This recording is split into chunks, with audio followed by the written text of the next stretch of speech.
Muy buenas tardes, bienvenidos a este corte informativo. Hoy es lunes 5 de junio de 2023. Soy Laura Murillo y en los próximos minutos le presentaré la información más reciente del Poder Judicial de la Federación. Saludo a mi compañera Nidia Díaz en la interpretación en lengua de señas mexicana. Comenzamos.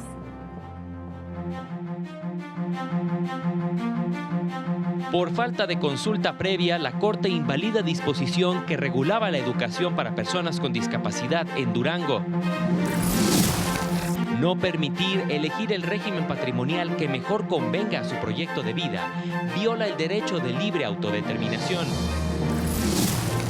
Por atentar contra el derecho a un medio ambiente sano, juez de distrito anula proyecto de vivienda en zona de conservación.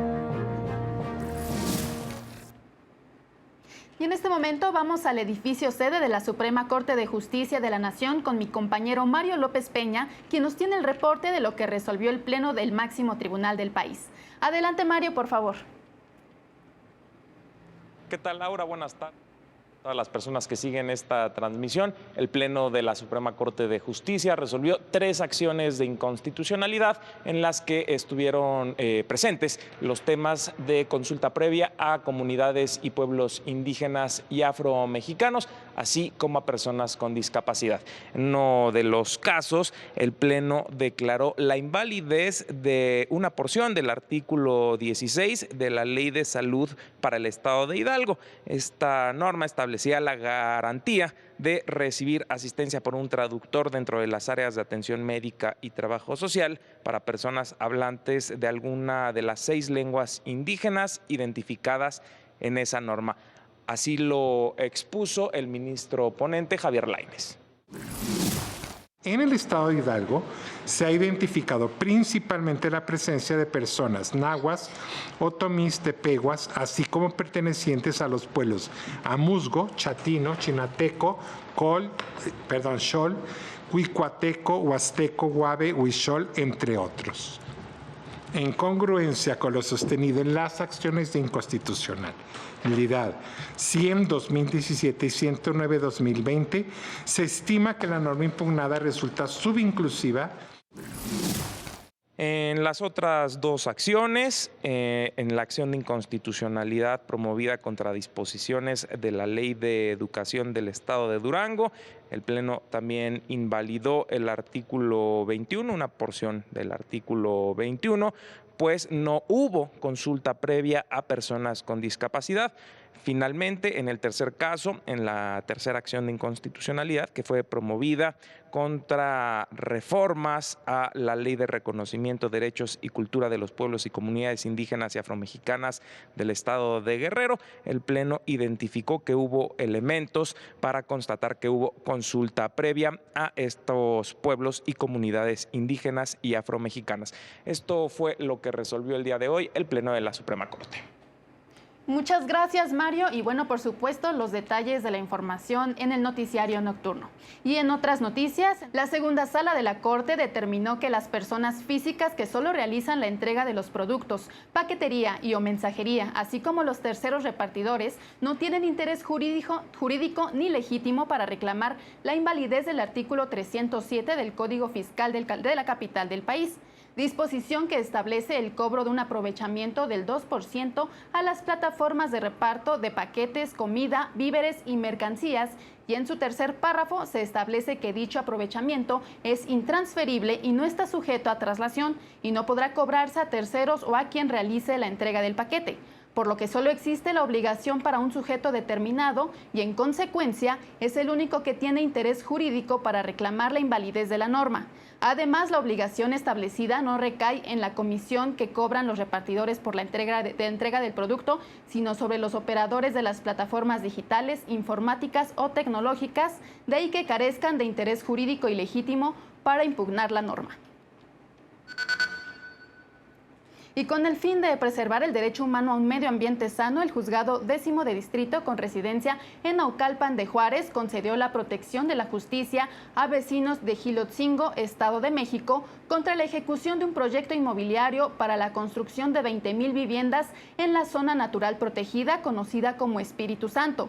Dicha obra implicaría la tala de 180,000 árboles, lo que traería como consecuencia la destrucción de 288 hectáreas de terrenos forestales, lo que propiciaría una drástica disminución en la captación, infiltración y provisión de agua de calidad, afectación a la biodiversidad y agudizaría el problema del cambio climático. El juzgador concluyó que el proyecto inmobiliario, identificado como Bosque Diamante, carecía de estudio de impacto ambiental, por lo que ordenó revocar todos los permisos concedidos, entre ellos 2 licencias municipales de cambio de uso de suelo e incremento de coeficiente de densidad, una autorización federal de cambio de uso de suelo en terrenos forestales y una autorización local para la construcción de un conjunto urbano. Y el tercer tribunal colegiado en materia civil de Tercer Circuito determinó que cuando una persona adulta mayor es parte material en un procedimiento judicial, la autoridad jurisdiccional tiene la obligación de regularizar, reponer o ajustar el procedimiento para que se coloque procesalmente en igualdad contra su contraparte litigante para estar en posibilidad real de ejercer su derecho de defensa. Porque de acuerdo con una tesis de la primera sala, dicho grupo vulnerable se encuentra en una imposibilidad real para acceder de forma efectiva al sistema de justicia, para ejercer sus derechos procesales en cada una de las etapas, ya que transitan por un proceso de autonomía regresiva, lo que les impide designar a un representante para efectos del juicio de origen. De ahí que los ajustes al procedimiento son procedentes para que la persona adulta mayor ejerza sus derechos de defensa efectiva en cada etapa procesal, pues lo ordinario es que la mayoría de los adultos mayores enfrenten problemas económicos, de trabajo, seguridad social y maltrato que no les facilita una adecuada atención de su salud. Y el Consejo de la Judicatura Federal puso a disposición del público interesado el Manual de Razonamiento Probatorio, una herramienta práctica para las personas operadoras jurídicas con estándares nacionales e internacionales en derechos humanos aplicables en la materia. El manual aborda temas relacionados con prueba, hechos y verdad, en el que se define qué es un hecho y cómo probarlo. También aborda los diversos momentos de la actividad probatoria en un proceso, la omisión de pruebas, principios generales de la práctica de la prueba pericial, la valoración de la prueba, la decisión probatoria y la motivación sobre los hechos, entre otros temas. Este manual es una herramienta con la que las personas juzgadoras podrán adquirir los conocimientos para realizar un adecuado razonamiento de la prueba con respeto y protección de los derechos humanos. Y el Tribunal Electoral dio a conocer el proyecto del magistrado Reyes Rodríguez Mondragón, con el que propone resolver el recurso de revisión interpuesto por la Consejería Jurídica de la Presidencia de la República, que asegura que los artículos 35 y 51 del Reglamento de Quejas del INE violan el principio de reserva de ley. Ello como consecuencia de la amonestación pública que le impuso la Unidad Técnica de lo Contencioso del INE al jefe del Ejecutivo Federal por no retirar, como se ordenó, expresiones realizadas en su conferencia del 23 de marzo pasado que podrían afectar la equidad y neutralidad en los comicios que se lleven a cabo en el país. El proyecto precisa que los artículos cuestionados son válidos, pues son acordes con la facultad reglamentaria del INE y forman parte del marco que regula el procedimiento especial sancionador. Además, la unidad sí revisó el expediente y oficios, mientras que la Consejería Jurídica no aportó pruebas concretas para desvirtuar el acta circunstancial, motivo por el cual se propone confirmar la amonestación pública que se impuso al presidente de la República. Y este domingo hubo elecciones para renovar gobernador en los estados de México y Coahuila. En el caso de la entidad mexiquense, con el 99.91% de las actas computadas, la candidata de la coalición Morena, PT y Verde lleva ventaja con 3.267.447 votos. el 52.65% de la votación, mientras que la candidata de la alianza PRI, PAN, PRD y Nueva Alianza registró 2.751.180 votos, el 44.33% de los sufragios. La participación ciudadana en estos comicios se ubicó ligeramente por abajo del 50%, pues apenas alcanzó el 49.78%. Mientras que en Coahuila, con el 100% de las actas computadas, la ventaja la tiene el candidato de la alianza PAN, PRI y PRD con 741.731 votos a favor, el 56.93% de los votos, seguido del candidato de Morena, quien recibió 279.894 votos, el 21.48%. En este caso, la participación ciudadana fue de 55.91%. En cuanto a la elección de diputados en Coahuila, las 16 diputaciones de mayoría las ganó la alianza integrada por el PAN, PRI y PRD, que obtuvo 680.532 votos, el 52.82%. Los cómputos oficiales de los comicios en el Estado de México y Coahuila se llevarán a cabo a partir del próximo miércoles 7 de junio. Y en el marco del 50 aniversario del Día Mundial del Medio Ambiente, el Instituto Federal de la Defensoría Pública destacó que se busca concientizar sobre el gran problema de contaminación con plásticos y microplásticos. Añadió que es indispensable impulsar nuevas medidas para enfrentar los problemas de contaminación que generan las más de 400 millones de toneladas de plástico que se producen al año en todo el mundo, de acuerdo con datos de Naciones Unidas.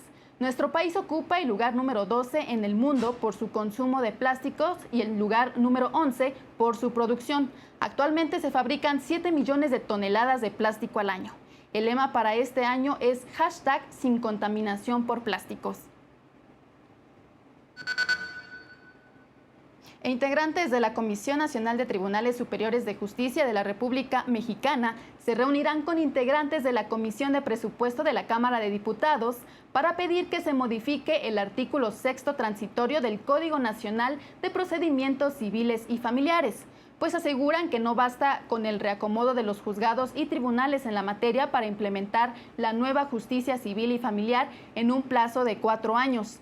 Indicaron que se requiere un esquema similar al adoptado para implementar la reforma penal, que contó con recursos federales y estatales adecuados para su puesta en marcha. Ello, afirmaron, permitiría implementar de manera cabal y oportuna el nuevo sistema de justicia civil y familiar, que también privilegia la oralidad, sistema que no tiene precedentes y que busca garantizar el acceso a la justicia a los más necesitados de manera oportuna y expedita.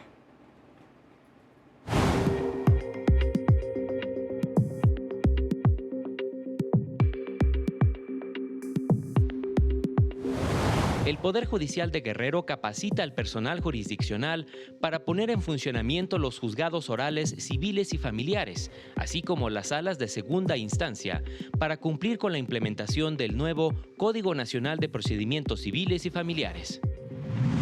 En Baja California se construirá un centro estatal de justicia alternativa y un nuevo centro de convivencia regional en la zona este, para fortalecer ambos servicios que brinda el Poder Judicial local a la población. El Poder Judicial de Querétaro pone a disposición de la población los servicios del Centro de Justicia Alternativa ubicado en Ciudad Judicial, con el fin de llegar a acuerdos que permitan resolver conflictos civiles, familiares, mercantiles o penales sin llegar a juicio. El Consejo de la Judicatura de Yucatán emitió las convocatorias para acceder a distintos cargos, como asistente legal, técnico judicial, secretario auxiliar de acuerdos y de estudio y cuenta. Más informes en su sitio web. Para el canal del Poder Judicial de la Federación, Jesús Daza. Y ante las altas temperaturas que se han registrado en los últimos días, especialistas advirtieron que hasta el 80% de las enfermedades por calor en la Ciudad de México ocurren en adultos mayores, niñas y niños, pues son los más propensos a ellas debido a que sus mecanismos de termorregulación no son óptimos y se agrava si padecen obesidad, diabetes o hipertensión. Advirtieron que algunas de las condiciones que se pueden presentar son las siguientes.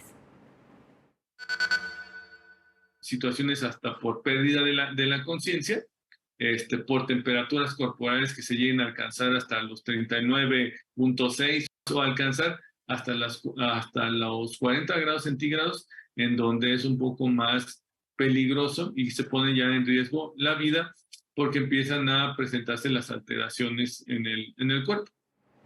Ante ello, señalan que lo esencial es tener una alimentación adecuada con suficientes frutas, verduras, agua y, de acuerdo a nuestro peso, usar ropa ligera y evitar la exposición directa al sol entre las 11 a.m. y las 4 p.m.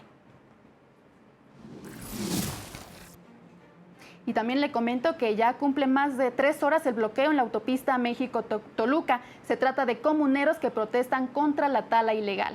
La afectación vehicular es en ambos sentidos para que tome sus precauciones. Así concluimos esta emisión. Lo invito a mantenerse en la señal del canal de televisión del Poder Judicial de la Federación. Lo invitamos a seguir por esta señal a las 16:30 horas el foro conmemorativo del Día Mundial del Medio Ambiente con el tema Acceso a la Justicia, Protección de la Naturaleza y Derechos Humanos, en el que estará presente la ministra presidenta Norma Lucía Piña Hernández.